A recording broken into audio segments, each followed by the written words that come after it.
So your unconscious guides you where you need to go, and you don't need to think about why or where you're going, because you'll go where you need to go anyway. Exactly.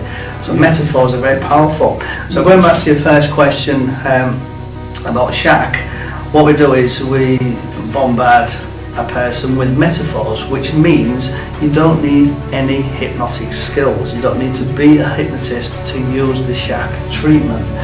Be very confident. Once you're very confident, that person who is putting their trust in you will now look at you as if you know what you're doing, and their unconscious mind will say, fine, take over. Teach me how to make my limbs move. This is basically it.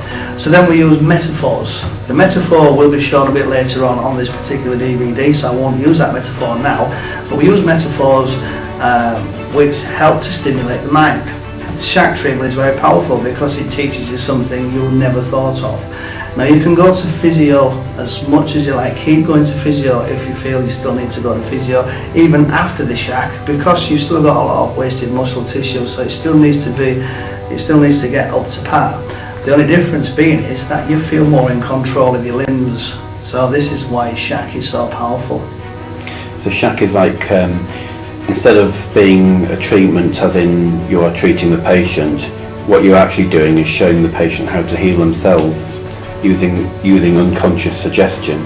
Correct, that's right. We make it very simple. I always have a saying when I'm teaching people, I teach in layman's language. I also teach in ABC 1, 2, 3. If it's ABCD 1, 2, 3, 4, it's too complicated. So ABC 1, 2, 3, keep it simple. And yes, the best things in life always work better when you go back to basics. In any form of work or whatever it is, go back to basics. You'll find you can correct things a lot better when you go back to the very, very basics. This is what we do, take it back to basics. And there's a fallacy about you can't teach an old dog new tricks. I've done this on an 80-odd-year-old person who insisted she could not walk. She insisted she couldn't walk. I went down, I was invited down. She didn't want to see me. She was against it all, didn't want no false hopes. And just after using my usual charm and said, what letter comes after S in the alphabet? She naturally said T. I said, I'd love one. Went in there, sat down, spoke to this lady.